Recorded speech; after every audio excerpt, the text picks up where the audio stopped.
got pay dirt. Mr. Evans, would you like to call down the next? Kind of a jam, actually. Kind of a Karen jam. My name is actually Alicia Alexander, and I own property in upstate New York and Ithaca, New York. I own a bed and breakfast, and I have been working at it for 30 years, not 3.5 years. I've been working for 30 years, and my business is dependent on my good water supply and the beauty of my natural surroundings. As it happens, only 3% of all the water on the planet is fresh. And of that 3%, 67% is frozen glacial and polar caps. So that doesn't leave really a whole lot of fresh water available for life-sustaining process. Water has been a source of wars for longer than it has been for oil. People have been fighting over water. We have a precious resource. We have a blessed resource. We're blessed with the water that we have in upstate New York, and it should not be used for any process that has any possibility of poisoning it. I just paid $3.25 for a bottle of water, and we're going to dump it into the ground and poison it when the solar industry is paying $35 an hour to provide us and our children and our children's children with jobs. These are the kind of jobs that New York State needs. Jobs that pay well and that offer us a viable future, that offer our children a viable future. This is the type of state that we have, a state of natural beauty, and a state that has options.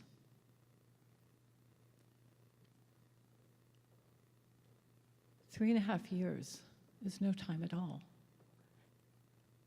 Over the course of time that it's taken us to develop as a species, water is viable for all living beings. Oil has only been utilized for a few hundred to support our extravagant lifestyle, which we can continue to support with viable energy such as water, solar, and geothermal. These are all jobs that are available and that are being used overseas. Our country needs to look ahead, not behind. Thank you. I'd like to call the following speakers at this time: Charlotte Shatanas, Richard Malman, John Sully, Marjorie Schaub, Scott Laufer, Kathy Cronin, Lisa Diston, Nancy Reynolds, Don Sargent, Donna Avery, Stephen Camp. This one just says Sarah. Valerie Medionte.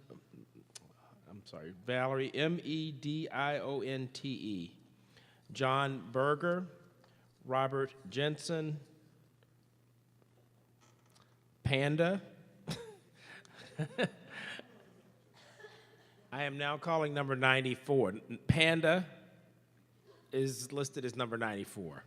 And Wanda Harding is number 95.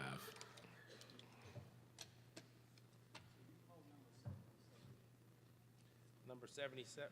Richard Malman is number 77. Mallinson, I'm sorry.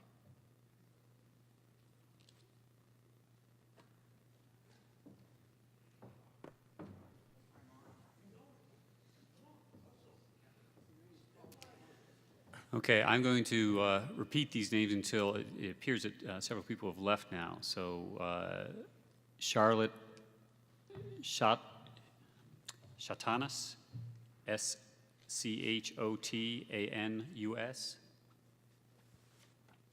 Richard Mallinson,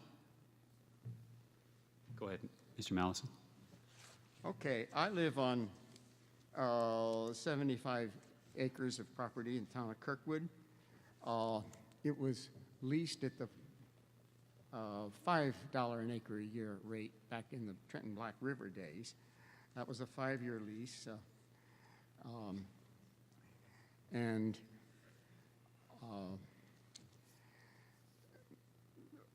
along near the end, I guess my neighbors decided to sign up, and I'm still under lease, even though I didn't sign any more leases.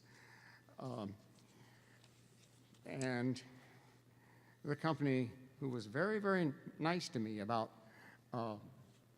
restoration, they came and restored some of the grade. I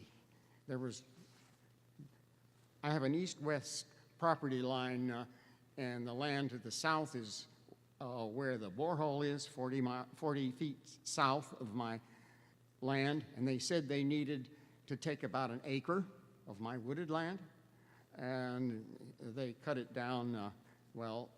They lowered the grade 10 feet at the property line and 20 feet at the back of the cut, and then they restored the grade up to the property line, and then they made a steep line because they wanted a nice level place for the production of the little bit of gas that they got.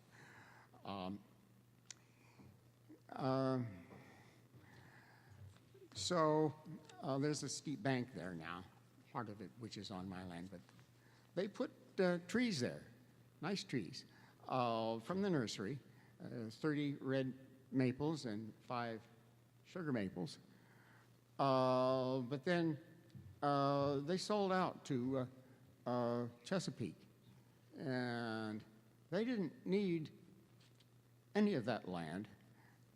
They came in with one of these truck-mounted rigs, and the only thing they put on my land was a travel trailer for an office, which could have been put anywhere. But they cut it back, and what they didn't cut back quite as far, but they piled their cuts on the rest of the trees. So they moved some of them, but they're all dead now because they weren't replanted. So just remember, the people you lease to may treat you very nice, but they don't have to stay there, and you don't know who they're going to sell to. Thank you. John Sully.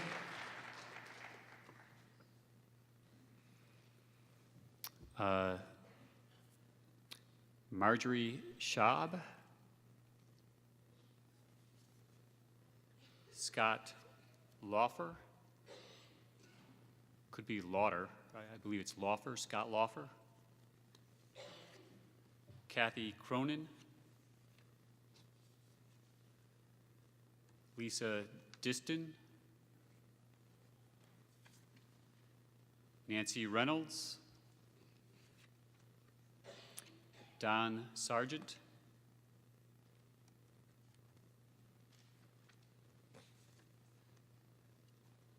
Donna Every. Stephen Camp. Sarah. Valerie Bodine. It's almost illegible. 146 Foster Road. Valerie. John Berger. Here. Mr. Berger.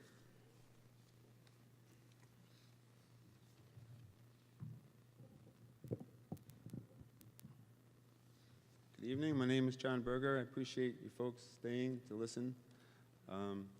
We've heard a lot tonight about so many things that have been left out from the SGEIS proposed regulations, and I feel like so many things have been left out on such a large scale, the health impacts, the cumulative impacts, air pollution impacts. They're so basic as to render the SGEIS and the proposed regulations really negligent and irresponsible.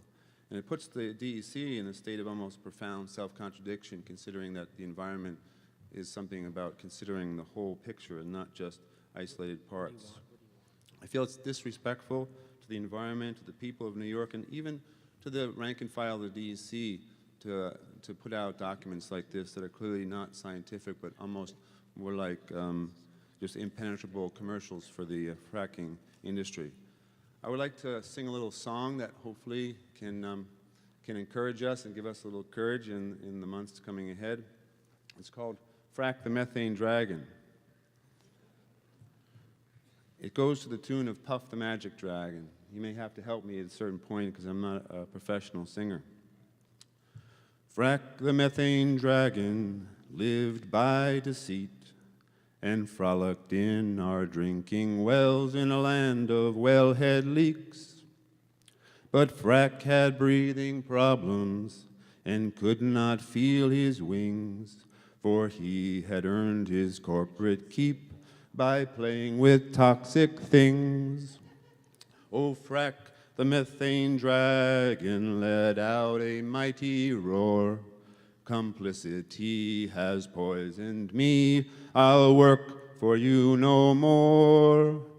Though our ex-corporate mascot never grew back wings, he still feels like he can fly whenever people sing. Sun, earth, wind, and water provide fine energy, and we will end dependency on the fossil fuel industry. I still got a few seconds left, so maybe we can try one of the people's mic checks, and if you'd like to sing along with me. Oh, frack the methane dragon, let out a mighty roar. Oh, frack the methane dragon, let out a mighty roar. Complicity has poisoned me, I'll work for you no more. Sun, earth, wind, and water, sun, earth, wind, and water, provide fine energy. And we will Thank you end very much. dependency Nice rendition. on the fossil fuel industry. Robert Jensen? Robert Jensen? Not here. Panda?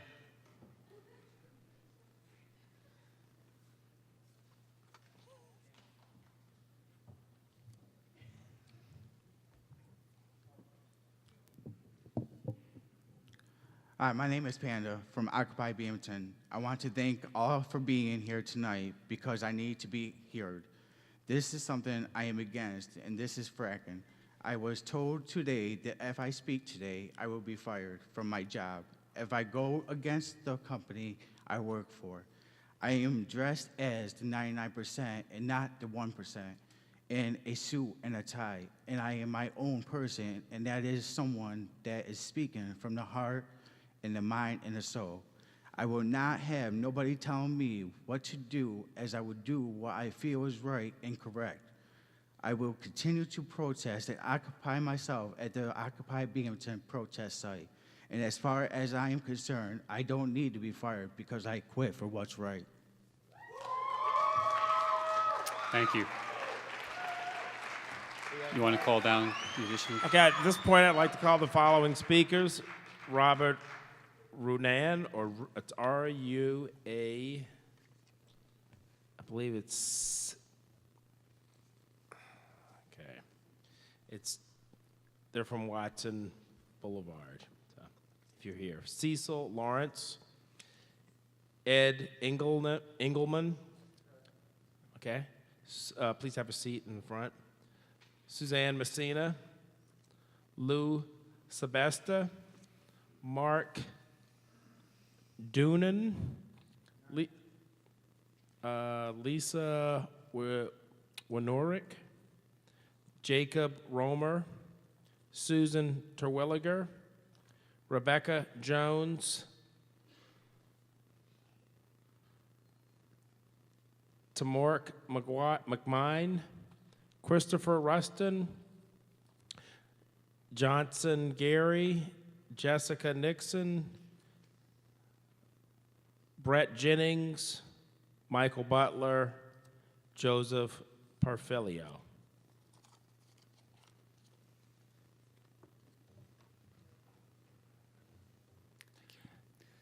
Wanda Harding.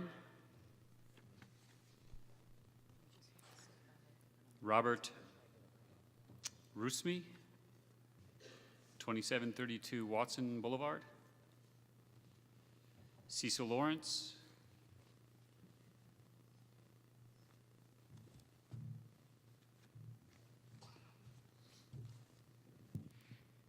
My name is Cecile Lawrence, and I live in Appalachian, New York. I have a law degree from the University at Buffalo and a PhD from Binghamton University. I have lived and worked as an administrator, college teacher, document researcher, and writer in New York State for almost 38 years. My sister lives and works in the state, and also my son. My mother lived in the state until she died earlier this year. I eat food grown in this state. I drink water from the Clinton Street Ballpark aquifer. Therefore, the health, safety, and welfare of the state and its social conditions are of crucial importance to me. People mention jobs and jobs. The system that led to the lack of jobs in the USA and New York State for many years is the same corrupt system being perpetuated in the continuing focus on fossil fuel. The system that led to the toxic pollution of the Hudson River and the cleaning up of the Hudson River that was mentioned earlier. This is the same system that we need to change now and move to solar and other forms of renewable energy. I do not wish to live in an environment where a drastic increase in pollution is guaranteed to occur if horizontal hydrofracking or non-hydro is allowed to invade the state of New York. Also let loose would be radiation from the produced liquid. I kept preparing and re-preparing and re-preparing, and I just want to say that all the evidence that I have read over the past many years, from October of 2008, has convinced me that there is no way to do this toxic process safely, and safe drilling is an oxymoron, and we need to ban it now. We need a ban. We need to move forward to the next age of solar and wind. The technology for these exists right now to put these on our rooftops and hills. The same system that led to the lack of jobs now in the state and the nation is the same system being perpetuated by a focus on fossil fuels. We need to move forward, as was said before, and not go backwards. Thank you. Thank you. Ed Engelmann.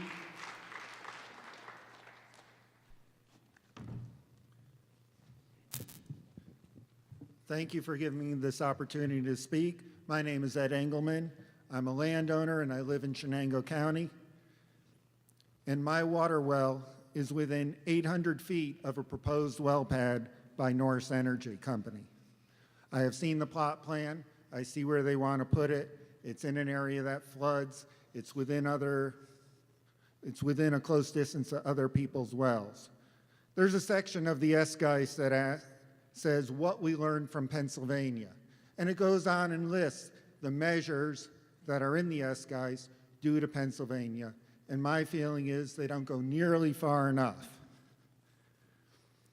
This past spring, Duke University published a study that found within 1,100 feet, actually 1 kilometer, of a hydrofracking rig or well, the amount of methane in water wells is 17 times the background level. And that's high enough to be explosive to the well and to enter the homes that the wells serve and explode them. This has happened in Dimock, Pennsylvania. It's happened in other places. And yes, there is natural gas in many communities, some right here in Broome County. But if this increases it to dangerous levels, then we haven't figured out how to drill safely. One problem with the methane is people aren't sure how it gets into the wells. Is it stimulated through cracks? Does it follow the well casing, the grouting that's been installed? And this is an area where both a recent Scientific American article as well as the Duke University study is unsure of how it gets there. But the fact that it gets there, the fact that it's deep gas, deep methane, is not to be questioned. We need to base our decisions on science. And there is not enough science to say that it is safe, that hydraulic fracturing is safe. There is enough science to know that the spills are dangerous. We know that due to news articles where cows have been taken to slaughter and destroyed because they happen to drink from leaking produced water ponds in containment areas near fracking rigs. The last thing I want to say, as my time is running out, is that we can produce energy by other means. We're on the threshold of diesel by algae, and I put solar in on my house. And what I would have to say is go solar, go wind, bring a soldier home. Thank you. Thank you. Suzanne Messina.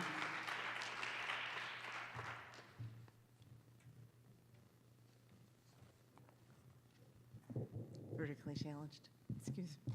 Hi, I'm Suzanne Messina. I live in the town of Vestal. I've lived in the town of Vestal for 55 years, live out in the country. I love my land. I grew up there. My brother spoke earlier. We've been in that area forever.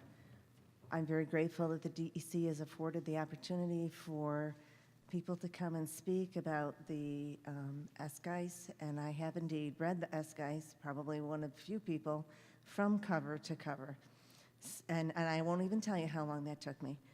I went back through and I read the revisions, and I was very pleased that the time was taken to revise and to address the issues that were areas of concern. I was particularly interested in concern about the migration of gases, the casing regulations, some of those adjustments that were made. I've been to several hearings, especially a recent one with the Susquehanna River Basin Commission that disproves the claims that the Susquehanna River will be drained to nothing, that all our water will be gone.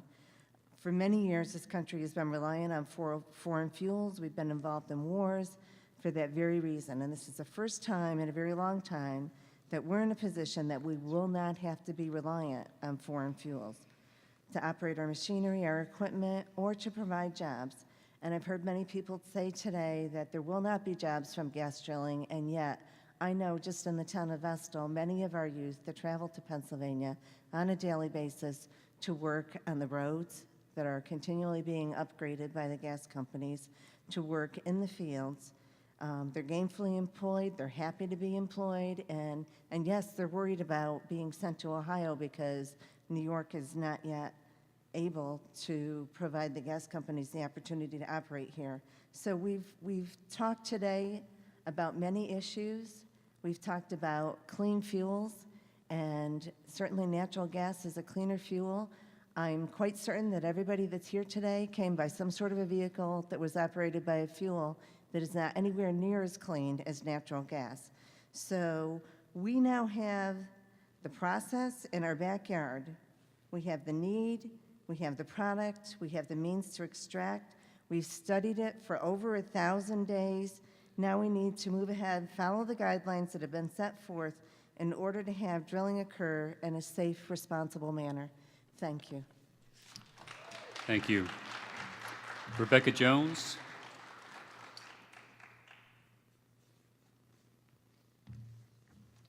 Hello, my name is Rebecca Jones. I'm a graduate of Syracuse University in Geography and Journalism. I'm a master's student in Louisiana State University in climatology, specializing in energy and climate systems. And I found out this week that I am actually the youngest person to ever be accepted in the Yale Climate and Energy Institute, so I know what I'm talking about. To start, I don't like the idea that we young people are so desperate for jobs that we will do anything that's given to us, because I equate working on a gas drill to being a hooker, and I will never do that. My father worked on an oil drill in the deep water Gulf. I'm from Mississippi, and I can tell you it's a miserable job that nobody would ever want. The idea that methane is a cleaner fuel than coal, which we heavily subsidize, is why it's so cheap, oil or any other fuel, is a false, it's not true. The fact is that it's richer in methane. Methane is richer in, Natural gas is richer in methane than any other fossil fuel that we use, and it's more potent for band saturation, and I'm sorry if I'm going over everybody's head here, which means that we can absorb more carbon dioxide at that band level than we can with other fuels, which is not clean. Also, jobs. Ask the Gulf how many jobs the oil spill created. They'll tell you. Next, regulation. Who is going to pay for this? I'm really curious because we had a huge problem with the Mineral Management Agency in the Gulf, as I'm sure many of you know, that they were more or less in bed with the companies and they didn't do their jobs. We need somebody to monitor this that is other than industry. If they are going to pay for it, there needs to be an independent system to monitor that. More specific, going up to the 4,000-foot buffer and the 200-foot buffer for residential or school properties. 4,000 feet is not an adequate distance from pad to from water source. It's just not. We real scientists, we use metric. And the number that we came up with at the Yale Institute was 2,000 meters, which is almost twice of what the SGEIS has, which is not sufficient. Next, the 200-foot buffer. To say that 200 feet, again, not metric, if 200 feet is further enough away from a house or a school to be clean is absolutely ridiculous. I am also a mother of a 2-year-old son who has asthma, and I would not want him in a school with a hydrofracking rig in the backyard. And I have a hard time believing that a lot of the rich white men who have come up here in support of this would like that either. And I know Don Siegel. I know some people have brought him up. He's the Syracuse University professor who's pro-fracking. He worked on an oil rig, so ask yourself where his loyalties lie. And we're supposed to do this, again, because rich, old, white men say so. No offense to the ones here who are for it, but that's what we've done before. That's what we've done for hundreds of years. It hasn't worked out for so much. My generation, my son's generation, don't want these jobs. If it's between this and being unemployed, sorry, I'll be unemployed. Thank you. Thank you. Gary Johnson.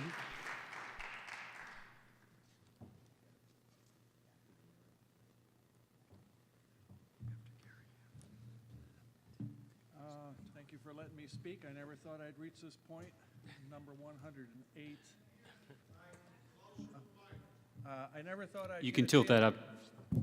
There you go. I never thought I'd get a chance to speak because my number was 108. I live in Danby, New York, and on April 28th of this year, my house was directly hit by a tornado on April 28th in Danby, New York. It was a remarkable event and one I'll never forget. And I blame it, for the most part, on global warming. And I am against fracking because it will just extend our habit of using fossil fuels to reach this so-called next step. Well, let's take the next step tomorrow. I urge our governor and our DEC to stop fracking. Thank you very much. Thank you. At this point, I'd like to call down the next group of speakers: Mike Patrician, Thomas Menora, Bar Terry, John Suter, Rena Ostry, Max Grigi, Elizabeth Miner, Vera Scroggins,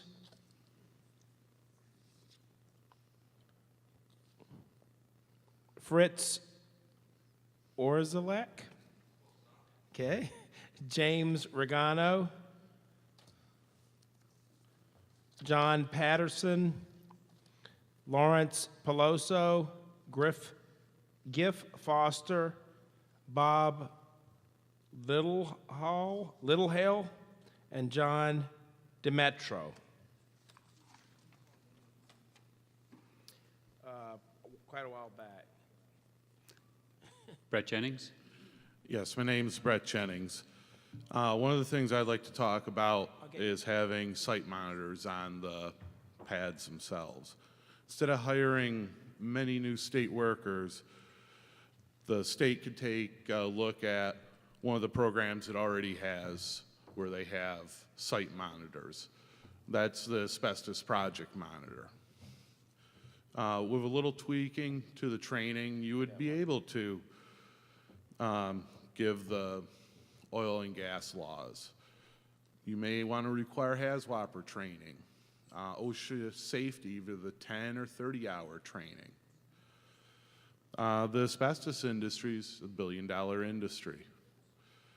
if they have to have monitors just dealing with asbestos, which you can contain in an area, why not have monitors on the site monitoring the operations, monitoring around, looking at that they have contacted everybody for testing within the required area, looking at the sediment and erosion control. And that leads me into the National Pollution Discharge Elimination System permits. With the Chesapeake Bay, where we're in with the plan, there's a total daily maximum load. With the sediment load that will be created by the tens and tens of square miles of new development pipelines and everything, who's going to pay the mandates for MS4 permits, CAFOs, sewer discharges, and the other, believe, 7 areas of the permits that are issued? You know, they get so much, and there's already a pie there, and it's already over full. And how do you add a new slice in? Who pays for that? And maybe they need to retain no increase in discharge for the present property conditions and then maintain the 5-year storm just to protect what's there already. Thank you. Thank you.